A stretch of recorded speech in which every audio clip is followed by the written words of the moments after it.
Okay, I'd like to start doing something a little bit new on this channel. Up until now, I've been giving movie reviews about movies that I've been seeing for the first time. So, they might not be new movies, they could be old movies, but movies that are new to me. Something I see it for the first time. Here's my review based on my initial first impression. I haven't been reviewing movies that I've been rewatching, but I've been thinking about it and I thought, well, why not, huh? It doesn't cost me anything to make these videos. Might be kind of fun to talk about my thoughts about a movie that I had seen years ago and was rewatching again. So I guess starting with this video, I will be occasionally just making videos about movies that I've seen before in the past but have rewatched and maybe have some thoughts on. So this movie is The Rutles. I think the full name is The Rutles, All You Need Is Cash, but I think it's commonly referred to as The Rutles. It's a 1978 made-for-TV movie, which is a it's mocking the Beatles. Or I think more accurately, it's mocking the Beatles documentaries. So it's a mockumentary based on the Beatles, or a parody of the Beatles. It was done by some of the guys from Monty Python. Eric Idle is the main one, and then I think Michael Palin it has a couple parts in it as well. I don't think the other guys from Monty Python were involved in it, and I don't think at the time it was an official Monty Python movie, but it's got enough Monty Python influence, and at the moment, I found this movie on the Monty Python YouTube channel, which I assume is their official YouTube channel. So they've taken ownership of it, I guess. But it also has people on it from Saturday Night Live at the time. I think back in the late 70s there was a fair amount of collaboration or cross influences between Monty Python and Saturday Night Live. So this movie is another example of that team up, and it's got a number of people from the Saturday Night Live cast in the 1970s. Bill Murray, Dan Aykroyd, John Belushi. What's her name? Gilda Radner, is that her name? Is in it. Elle Franken is in it. I saw his name on the ending credits, and I was like, was he in this movie? And then I had to look him up on IMDb, and he plays one of Don DeCline's henchmen. And he's got like this wig and these glasses on. And I went back and rewatched it, and then I was like, okay, yes, that is Elle Franken. But he's hard to spot if you don't know what you're looking for. But anyways, guys from Monty Python and guys from Saturday Night Live doing a parody of the Beatles, or doing a parody of Beatles documentaries. Now, I first saw this movie when I was, it's from 1978, but I first saw it in the mid-90s when I was in high school. I think it was some summer afternoon, and it was on Comedy Central, and I was just flipping through channels or whatever, and I stumbled across it, and I happened to watch it. And I don't believe I've seen it since, but it was, parts of it were memorable enough that they stuck in my memory all these years. Even though my overall impression of that movie was being slightly bored as I watched it. I don't know. It's one of those movies that has moments of brilliance, but also has some slower parts. I think a lot of comedies are like that. Yeah. I guess let me describe it first of all. It's making fun of the Beatles, kind of a mockumentary of it, and they've got four guys who are playing characters that are obviously based on the Beatles. One of which is Monty Python, Eric Idle. The other three guys I don't believe are very well known, at least not in America. One of them is, I think his name is John Innes, am I pronouncing that right? And I found out just as I was looking up this movie that he just passed away last year in 2019. So yeah, there's that. But anyways, So these four guys are playing a parody of the Beatles. By the time this was filmed, they're a little bit older than the Beatles were, at least a little bit older than the Beatles were, you know, in the early 60s, when those Beatles were so young and so fresh-faced. So they don't look entirely like the Beatles, but they've got the mannerisms down. So they've got kind of the movements down to the Beatles. They dress up exactly like the Beatles were dressing up at various periods in the Beatles' career. They've got the dialogue and the speech rhythms of the Beatles down. And then added to that, some clever stuff with the camera, where it's at various points in the documentary, it's shot exactly in the style of what the Beatles film footage was looking at the time. And it really is uncanny how much they look like the Beatles at points. And then they also, part of the parody is they sing a lot of Beatles-esque songs, which are just so close to sounding like a Beatles song, but just changed just a little bit. In some cases, I think they've pretty much taken the exact same melody and just changed the words. In other cases, I think they're doing something that's very similar to a Beatles melody, but it's just a little bit off. And I am not a musician, I'm not musically talented at all, but I do recognize that there is a certain genius in doing musical parody, because you know you've got to kind of get a sound that's so close to the original without getting it exactly. I mean, I couldn't do it. There's a lot of things I couldn't do, but yeah, it takes a brilliant mind to do this. That being said, though, I don't know. As you're watching this documentary, I think just in terms of a watchability factor, the songs are kind of the weakest link, because they get boring after a while. And yes, it is clever how close they come to the Beatles' sounds, but it's not quite the Beatles. So you're watching it and it's not quite as brilliant as the Beatles. It's just kind of like a boringer version of the Beatles. And I get that that's kind of the point to a certain extent. It's supposed to be something reminiscent of the Beatles without being exactly the same.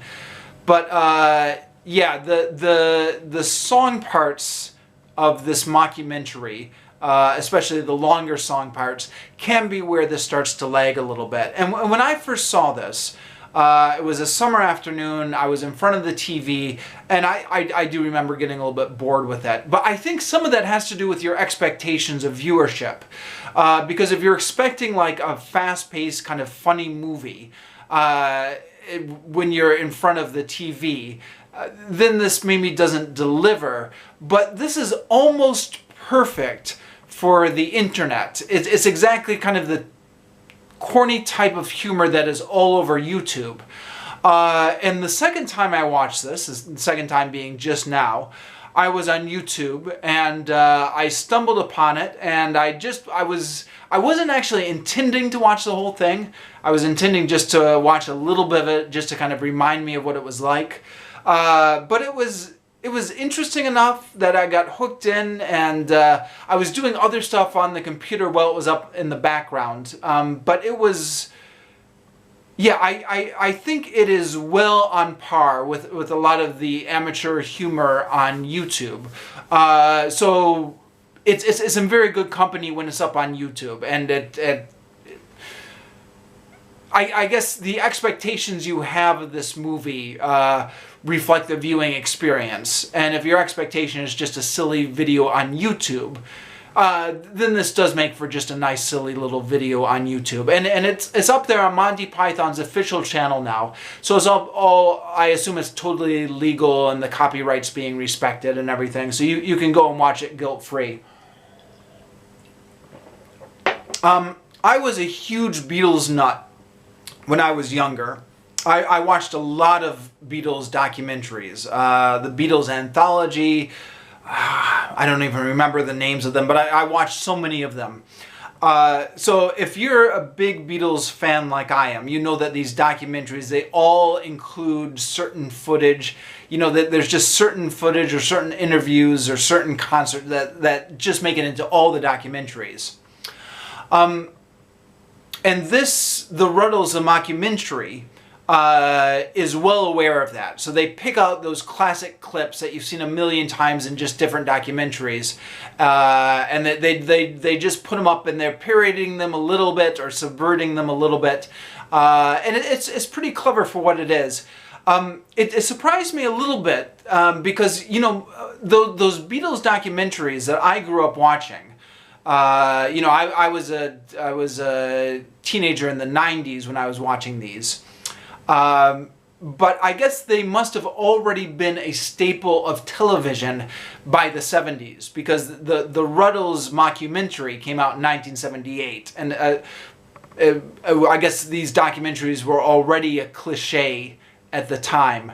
So making fun of the documentaries as much as making fun of the Beatles. And Eric Idle has two roles. He plays one of the Rutles, but he also plays the broadcaster who's narrating this whole mockumentary, and so they're making fun of the art of documentaries as well, which is something very Monty Python-esque. I mean, I think Monty Python's Flying Circus used to make a lot of fun of broadcasters and reporters and documentaries. I mean, one of my favorite Monty Python sketches, I think this is Eric Idle as well, is when there are two reporters in this field, and they're both trying to report on separate stories, but there's one microphone. So one reporter will grab the microphone and he'll run off in one direction, kind of reporting on his story, and then he'll get tackled by the other reporter who will take the microphone and run off in the other direction, reporting on a different story.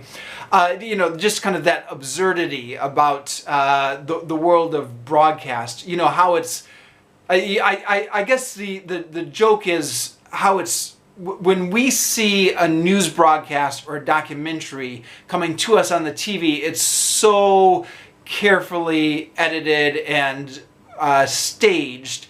And obviously this isn't how the real world works. So just interjecting a bit of that real world chaos into what is normally so carefully staged is one of Monty Python's favorite jokes.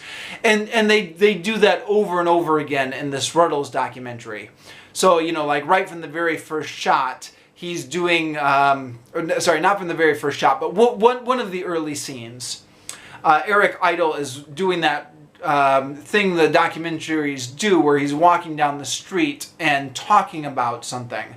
But then as he's walking, the camera, the car that the camera is on, starts going faster and faster. So, you know, first he's walking, and then he's got to do a brisk walk to keep up with the car, and finally he's just having to run down the street just to keep up with the camera as he's trying to narrate the documentary. And then jokes like that are just all the way through. And, you know, it's silly, but it's funny. If you like that kind of Monty Python humor, you'll like this. There are all sorts of references that you need to be a bit of a Beatles nut to understand. So I guess this movie has a bit of a narrow fan base, maybe. It has to be people who like Monty Python, Saturday Night Live humor from the 70s, and has to be people who know the Beatles, or know the story about the Beatles. Because yeah, some of the obscure things they put in, I don't know, maybe these were less obscure in 1978, you know, closer to the time of the Beatles, more and more obscure now. For example, one example out of many, there was, when the Beatles came to America, there was a radio DJ who was a bit of a celebrity at the time. I guess this was back when radio DJs could be celebrities. And he really made a big deal out of the Beatles coming, and tried to make himself the one radio DJ associated with the Beatles. A guy known as Murray the K. So they throw in a reference to this in the Rutles documentary, and he becomes Bill Murray, the K, played by none other than Bill Murray. And it's a brief clip, but it's great. And this is back when the days when Bill Murray was young and still on Saturday Night Live. Because, you know, like, I think nowadays Bill Murray has a reputation for playing kind of laconic, very dry humor. But this was not that. This was back when he was doing a lot more energetic comedy. And he's playing this over-the-top radio DJ. And he says, if anyone calls up to this radio station and asks for anything up other than the Rutles, I'm going to come looking for you. I mean it. Excuse me. Throat's getting dry. Sorry, that wasn't a good impression, but you can easily look this up on YouTube and see it for yourself. It's a short clip from Bill Murray, but it's very funny. Yeah, and so then it goes through the major events of the Beatles' lives, the ones that show up in almost every documentary ever. There is some questionable humor in here. Brian Epstein, the Beatles manager, this depends a little bit on which book you read or which documentary you're watching, because some of them make more out of this than others. But there were these rumors that he was attracted to the Beatles for more than just their music. That because he was a homosexual or rumored homosexual, he was attracted to the sex appeal of the Beatles. And they take this, apparently this was already a rumor back in 1978, because this is one of the running jokes of the movies. They talk about how much he loved their trousers. And I think this is a joke instead of talking about their haircuts, which is maybe one of the things that stood out besides the music of the Beatles in the early days. This time it's all about their trousers and how tight their trousers were and how it left nothing to the imagination. Now, Brian Epstein rather tragically died in, I think, about 1967, and I forget if it was a suicide or an overdose or something. It was some sort of tragic circumstances like that. And there's this clip of when the Beatles are first getting the news and the camera is right in their faces. And if you're a Beatles fan, you've seen this clip because it's in every documentary ever, where all those reporters are like, well, what do you think? And they're like, well, we only just found out just now. We're shocked. We just found out. And they do a parody of that clip in the Rutles, where it's a parody because all the only things that the Rutles can think to say are, I'm shocked. Yes, shocked. Yeah, we're very shocked. Just each one of them is saying the same word over and over again. In the parody, he doesn't die. In the parody, he accepts a teaching job in Australia. And that's what they're so shocked about. But in real life, it was Brian Epstein's untimely death. So I thought, yeah, that's maybe a bit of a sensitive area to be poking at.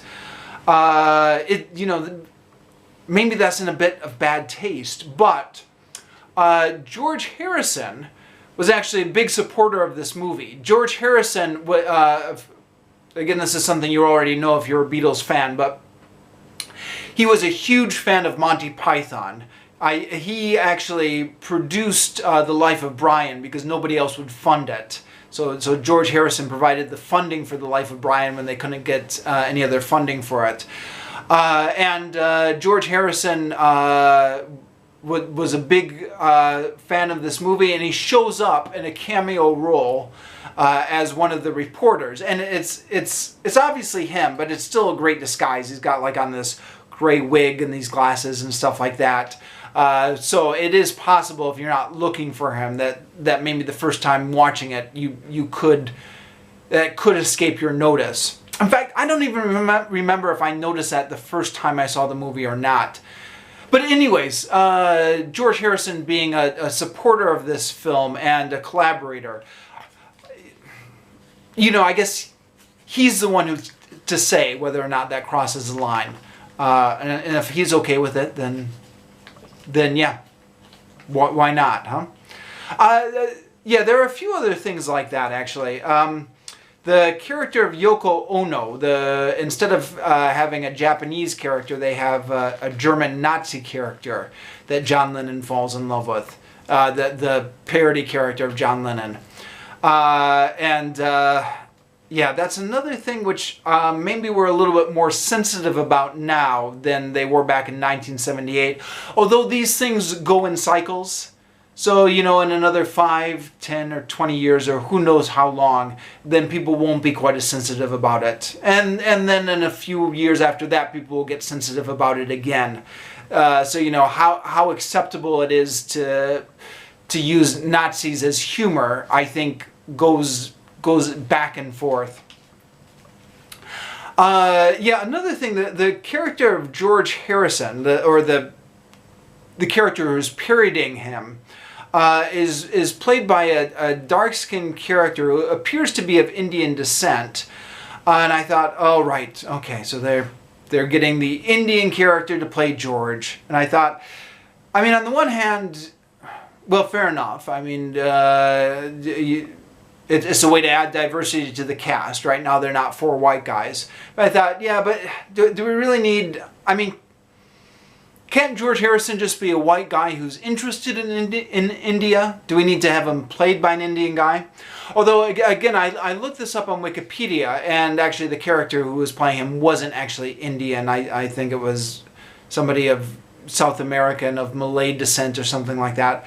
So, I don't know. Maybe it was just a coincidence. And the character the actor who played him was actually somebody who was musically talented and could do those parodies, because a large part of this mockumentary is the music behind it, where it's not only the acting, they're doing a lot of singing. And you know, I think the songs here that are parodies of the Beatles is actually them, the Rutles, singing the songs, and I think they were the ones who actually wrote it. The 4 guys in this band, which includes Eric Idle and then 3 other guys who I'm not quite so familiar with, but whose names are all on Wikipedia. Yeah, so anyways, to conclude, it's not the best thing ever, but it's definitely got its moments, and it's clever enough. And it's on YouTube, so if you haven't seen it, just check it out. And if you have already seen it, and chances are you have, because this is a classic at this point, let me know what you thought of it.